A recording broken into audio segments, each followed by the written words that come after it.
The silver cufflink was lying under seat A12, bright enough to catch the beam of my flashlight even after the house lights were down.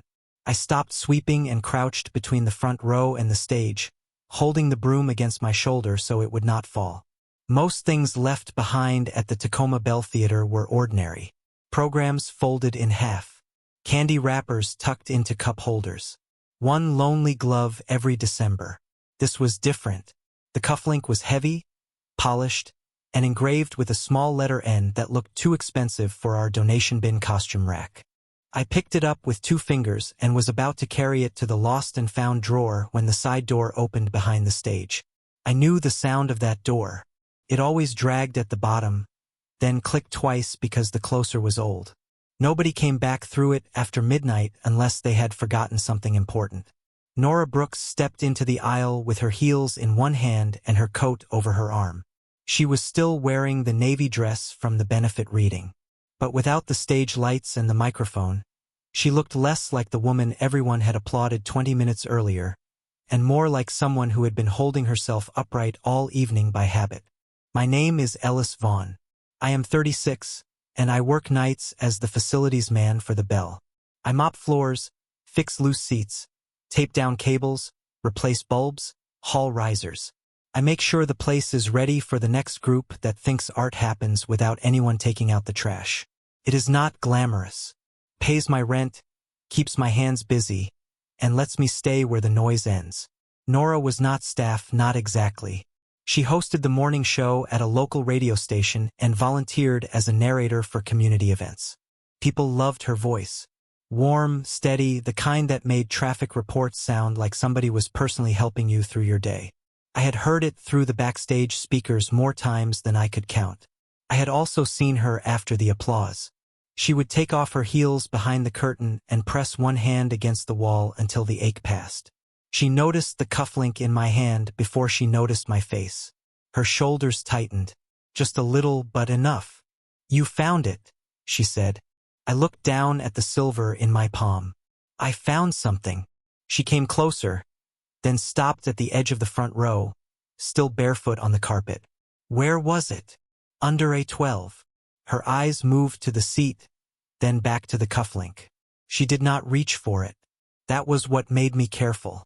People who lose things usually want them back fast. Nora looked like she was deciding whether touching it would make something true. "Is it yours?" I asked. She gave a small laugh that missed being casual by a mile. "That is a complicated question for a cufflink." I held it out, but she only looked at my hand. For a second, neither of us moved. Then her eyes lifted to mine and stayed there longer than they ever had with an audience nearby. The theater felt bigger around us, all those empty seats waiting for an answer.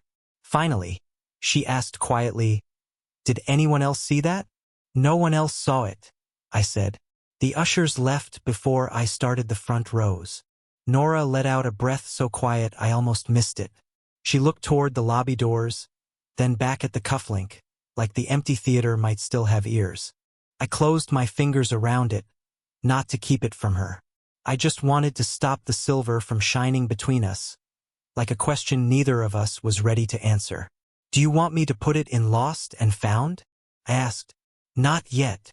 She said it too quickly, then corrected herself with the kind of smile she used on stage when a page turned wrong. "I mean, maybe. I am not sure. That is a lot of uncertainty for something with one initial on it." Her eyes flicked to mine. For half a second, there was almost a real smile there. "Do you always interrogate people over missing jewelry?" "Only after midnight. It is barely 11:40. Then this is my warm-up." She laughed once, small and surprised, and the sound did something to the room. It made the empty seats feel less empty. She shifted her heels from one hand to the other. I noticed the red mark across the top of her foot, where the strap had pressed too long. I looked away before noticing became staring. "You should sit," I said. Those shoes looked mean even from the lighting booth. Nora glanced down, embarrassed in a way I had never heard in her radio voice. "They are not mean. They are professionally unforgiving." "That sounds worse." This time her smile stayed a little longer. I walked to the sound table near the aisle and picked up the paper cup I had left there earlier, still covered with a lid. "It is warm water," I said, holding it out. "Not hot. You said cold water made your throat tighten before the veterans' benefit last month." She stared at the cup, then at me. "You remember that? You were trying to read 3 sponsor names with half a voice. It seemed worth remembering." She reached for the cup. Our fingers almost touched around the cardboard sleeve, and she switched hands at the last second, pretending she needed to balance her shoes. The move was awkward enough that both of us noticed it, and neither of us mentioned it. She took a sip, then looked at the stage. "I might not have to worry about that much longer." I waited. Nora rubbed her thumb along the lid of the cup. "There is a station in Portland. They offered me a weekend slot that could turn into mornings if the ratings work." The words sat there, too large for the quiet. Portland was only about 2.5 hours away. But it might as well have been another life, when somebody was deciding whether to leave before you ever had the nerve to ask her to stay. "When do you have to answer?" I asked. She looked at the cufflink still hidden in my hand. "Tomorrow morning." Then softer. "I came back because I thought if I found this first, I would know what to do next." Nora looked down into the paper cup like the answer might be floating in the steam. I should have asked what the cufflink had to do with Portland. Instead, I heard myself say, "You have used this place for big decisions before." Her eyes lifted. "Have I?" "Last spring, after the rehearsal where the monitor kept squealing." The corner of her mouth moved, but the smile did not make it all the way through. "That was not my finest hour." "You still finished the read." "Barely." She turned toward the stage, and I saw the memory arrive in her face. It had been a Thursday night, late enough that the parking lot was almost empty. She had been standing at the center microphone, trying to record a donor message for a children's program. Every time she said the word community, the speaker gave a sharp whine that made her flinch. I had shut down the bad channel, swapped the cable, and killed Spotlight 3 because it had been hitting her right in the eyes. When it was over, she sat in the front row with her hands around a coffee cup she never drank. She had asked if I wanted to sit for a minute before I locked up. I told her I still had floors to do. That was true. It just was not the real reason. "You left fast that night," she said. I rubbed my thumb over the edge of the cufflink in my palm. "I thought staying would make it harder for you." "For me?" She gave a soft laugh, not angry exactly, but not amused either. "Ellis." I had already moved my purse off the chair beside me. I remembered that too. A tan purse with a broken zipper. Placed on the seat to her left until I walked over, then moved to the floor, like an invitation she was trying not to make obvious. I had seen it and pretended not to. "I noticed," I said. Her face changed. "Then why did you pretend you did not?" I looked at the empty stage, because looking at her made the truth come too quickly. "Because you had just stood under lights with 200 people listening to you. I was the guy with a mop bucket and a roll of gaffer tape. I told myself you needed quiet, not me misunderstanding a tired moment." Nora stepped closer. Not enough to crowd me. Just enough that I could smell the faint honey tea on her breath when she spoke. "That is what you do, is it not? You decide what I mean before I get to say it." The words stung because they were fair. I opened my hand. The cufflink sat there between us, silver and uselessly perfect. "Is that why you came back tonight? To see if I would do it again?" She reached toward the cufflink, then stopped with her fingertips less than an inch from my palm. Her hand hovered there a second too long. When she pulled back, her cheeks had gone a little pink. "I came back because this was the excuse I could admit to." The theater seemed to hold its breath around us. Then she asked, very softly, "If I asked you not to leave tonight, would you find another floor to clean?" I did not answer her question right away, because the old version of me knew exactly how to escape it. I could have said the theater had to be locked. I could have said she had a drive home, an early broadcast, a big decision in the morning. I could have made responsibility sound noble and left her standing there with a silver cufflink and one more silence to misunderstand. Instead, I set the broom against the end of the row and stepped away from it. Nora watched the movement like it mattered. Maybe it did. "Are you asking me to be kind?" I said. Or are you asking me to be honest? Her throat moved. I am tired of kindness that feels like a door closing. That landed hard. I walked up the short steps to the stage, not close enough to crowd her. But I was no longer speaking from below, like a man who belonged in the shadows. The working light above us hummed softly. Nora still held her shoes in one hand, the paper cup in the other. The cufflink was warm in my palm, from how long I had been holding it. Then no, I said. I would not look for another floor to clean. Her eyes widened a little. I kept going before I could turn careful again. I wanted to stay that night. I wanted to sit beside you in the front row.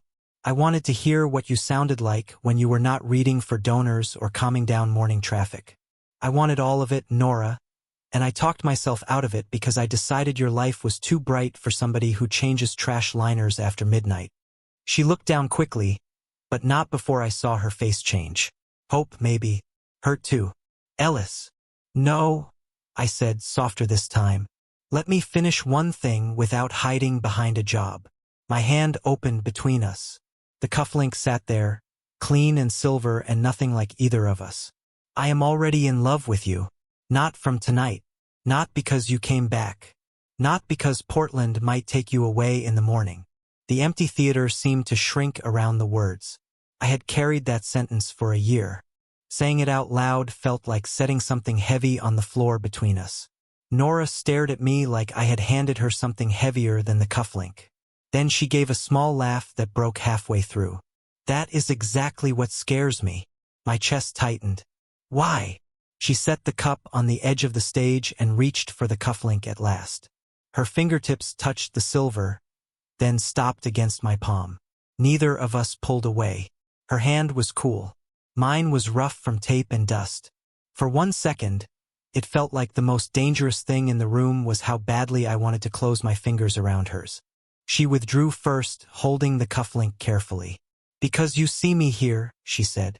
Under lights. With a script. With a voice people trust. You hear me on the radio when I sound calm enough to guide strangers through bad weather. She looked toward the dark seats. But that is not all of me. I took one breath. I know. She shook her head. Do you?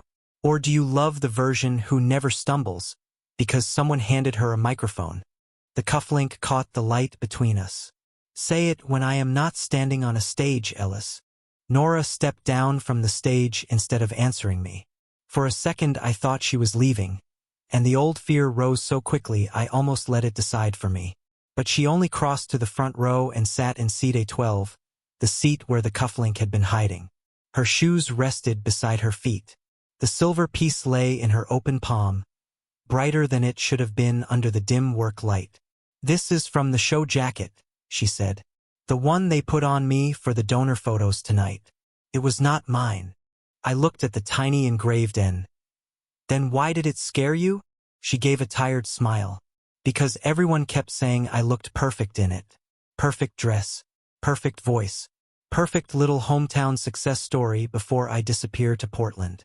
The word disappear did more than hurt. It changed the air. Is that what Portland is? I asked.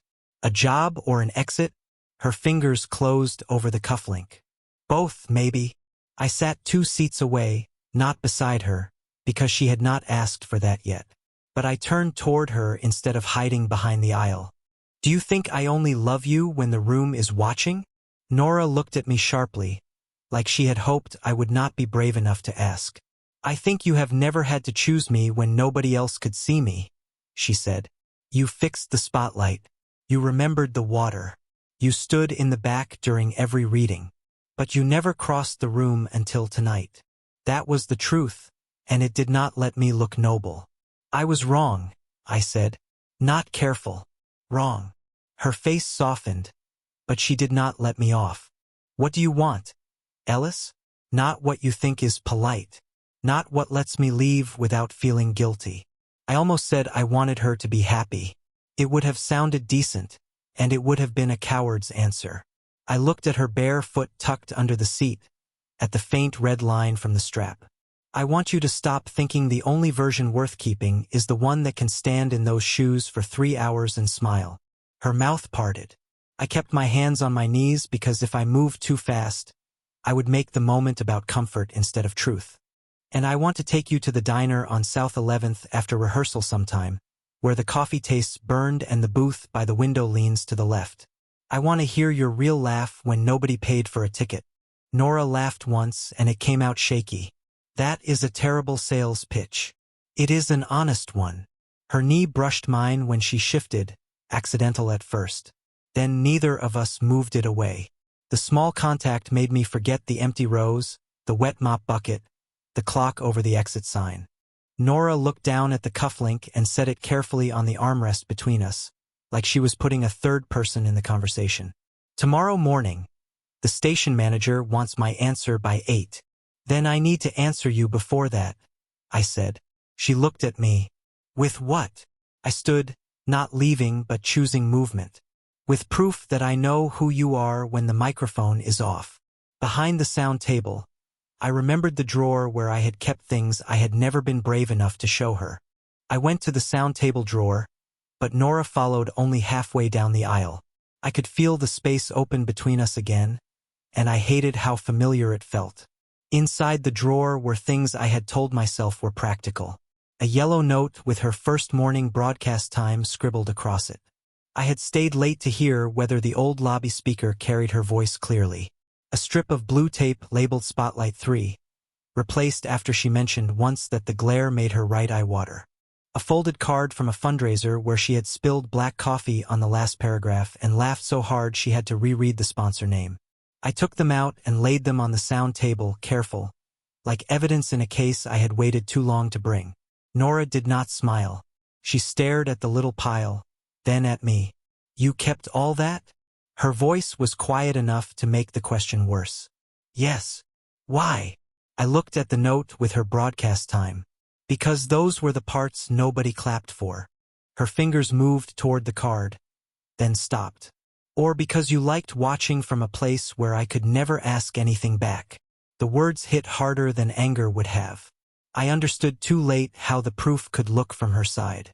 Not love spoken late, but love stored safely where it never had to risk rejection.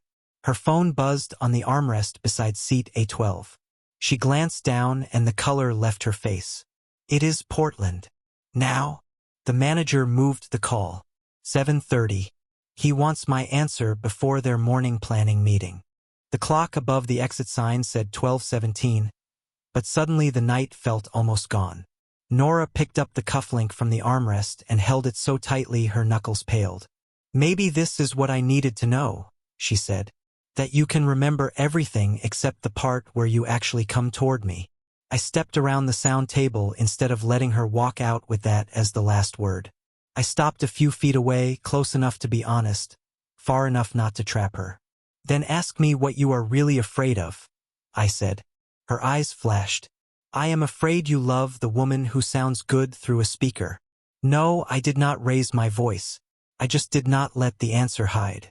I love the woman who mutters the weather twice before she reads it because she thinks drizzle deserves accuracy.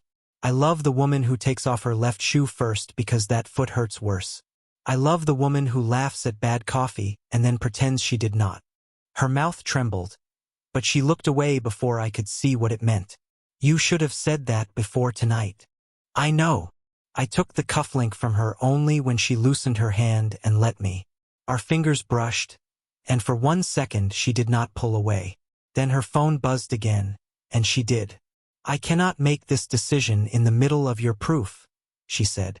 Then do not, I answered. Make it in the morning. But let me show up there before you answer, not to stop you, not to speak for you, just to tell you the part one was too late to say in daylight. She looked at me for a long time. 7:15, she said. Outside the station. If you come with the truth, not a drawer full of reasons. Then she walked toward the side door, leaving the theater colder than before. I put the cufflink in my shirt pocket, beside the folded card. Then I locked the drawer, with hands that finally knew they could not stay busy enough to save me. At 7:12 the next morning, I stood outside KWTM with the cufflink in my shirt pocket and my work jacket still smelling faintly of floor wax. The radio station occupied the second floor above a pharmacy on Pacific Avenue. A blue awning, 2 cracked planters, and a security buzzer that made me feel like I had shown up at the wrong life. Through the lobby glass, I could see Nora in the small studio, headphones on, one hand around a paper cup, the other moving over her notes. She was not under stage lights now. The morning sun made the tiredness beneath her eyes plain. When she leaned toward the microphone, she rolled one shoulder, like it ached from holding herself together. I almost stayed outside. Then she looked up and saw me. Her voice kept going through the lobby speaker, calm as ever, telling Tacoma to expect rain by lunch. But her hand stopped on the page. When the red light over the studio door went dark, she stepped into the hallway. "You came. I said I would. People say things after midnight. That is why I came after sunrise." Her mouth moved like she wanted not to smile, and failed a little. The hallway was narrow, and when a producer passed behind her with a stack of folders, Nora stepped closer to let him through. Close enough that I saw a strand of hair caught under the edge of her headphones. I lifted my hand, then stopped. "May I?" I asked. Her eyes softened, but she reached up and freed it herself. "I am capable of surviving my own equipment." "I never doubted that." "You looked concerned." "It was a serious tangle." She laughed under her breath, and the sound eased something between us without fixing everything. Then her phone buzzed in her hand. Portland. The name filled the screen. She did not answer. I reached into my pocket and took out the silver cufflink. "I brought this because I think I misunderstood what proof means," I said. "Last night I brought you a drawer full of things I kept. That showed I noticed you. It did not show I knew how to choose you out loud." Nora looked at the cufflink, then at me. "And now I am telling you before you decide anything." I did not reach for the list this time. That was the old habit, proving I noticed her, detail after detail, because noticing was always safer than choosing. "I want you, Nora." That is the whole sentence. Not the voice on the radio. Not the donor jacket. You. I am done handing you reasons and calling it love. Her eyes filled, but she did not look away. I held the cufflink out on my open palm. "If you take Portland, take it because you want that life. Do not take it because I made you feel unseen by being late." Her fingers came down over the cufflink. This time, they rested against my palm for a full breath before she lifted it away. "My call is in 3 minutes, she said. "Then I will wait downstairs." "No," she looked toward the studio door, then back at me. "Stay in the lobby. I need to make this choice myself, but I do not want to pretend you were never here." I stayed in the lobby while Nora went back into the studio, but the door did not close all the way. Through the narrow gap, I saw her set the cufflink on the console beside her notes. The red light above the microphone turned on, and for 30 seconds her voice became the voice Tacoma knew, steady enough to carry strangers into their morning. Then the segment ended. She removed her headphones, looked at the phone waiting beside the cufflink, and did something I had never seen her do during a broadcast shift. She reached over and switched the microphone off herself, even though the producer was already moving toward the board. "I need 5 minutes, she said through the glass. The producer nodded, confused but respectful. Nora stepped into the hallway with the phone in one hand and the cufflink in the other. Her face was pale, but not uncertain. "He is calling again. Do you want me to go downstairs?" I asked. "No," she swallowed. "I want you to stay where I can see you. But I am making the call." That was the first time all morning I understood the difference. She did not need me to rescue her from the choice. She needed me not to disappear while she made it.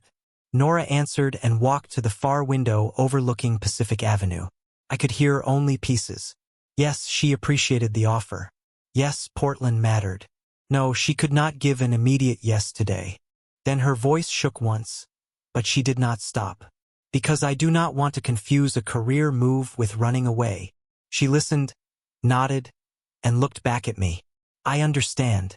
Then you should give the slot to someone who can say yes for the right reasons."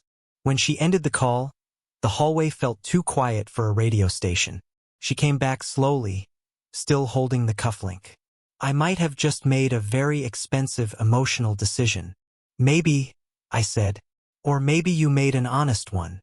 Her laugh broke out of her before she could polish it. That is easy for the man with floor wax on his sleeve to say. I glanced down. A streak of wax crossed my cuff. I dressed up. Terrible execution. Honest effort. She smiled, and this time it did not hide as fast. Then she stepped closer than she had in the theater. Close enough that the cufflink between her fingers brushed the front of my jacket. Tell me again, she said. But not like a speech. Tell me like a man who has to leave for work in 10 minutes and still wants me to know. I took a breath. I want dinner with you. The burned coffee. The drizzle you refuse to call rain. The walk home when nobody is clapping. And if a better offer comes someday, I want to be brave enough to ask where that leaves us before you have to guess. Her eyes stayed on mine. That sounded dangerously like a plan. Only if you want one. She placed the cufflink in my palm, but she did not let go. Her fingers rested over mine, warm now, steady now, and neither of us pretended it was accidental. Meet me at the theater after my show, she said. No lights, no microphone, just us and whatever you do with all those crooked chairs. I smiled. I straighten them. I know, she said, looking at our joined hands. You do that when you are nervous. By the time Nora came back to the Tacoma Bell Theater, I had straightened the same row of chairs so many times that even I could see they were getting worse. Seat A12 faced half an inch too far left, and I was arguing with it like a man with no better way to hold himself together. The side door dragged, clicked twice, and opened. Nora stepped in wearing jeans, a gray station sweatshirt, and the same tired eyes from the morning. But she was not carrying a script, a microphone bag, or the polished smile people expected from her. She was carrying the silver cufflink. I almost went home first, she said.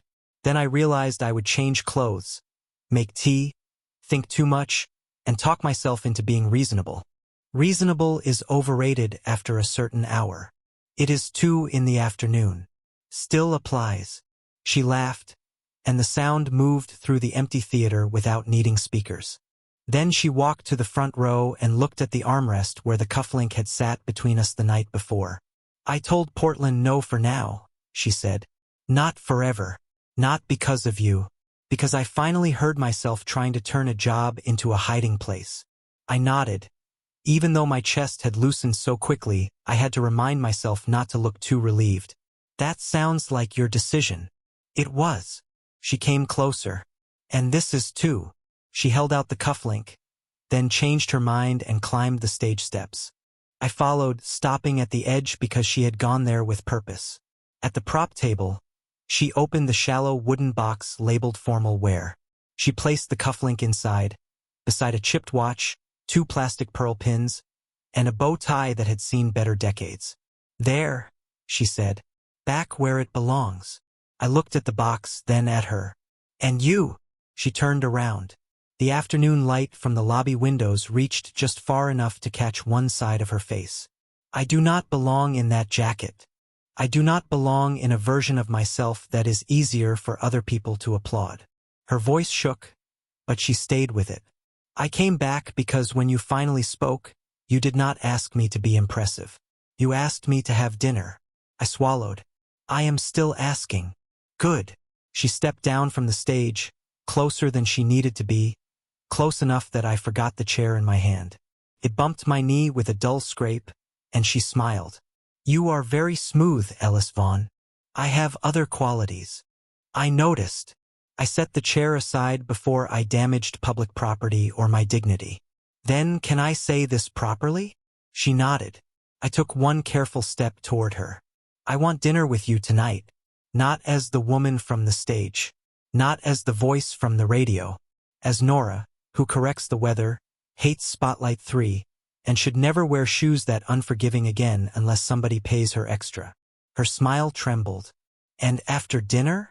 If you want, I would like to ask again. For a moment, neither of us moved.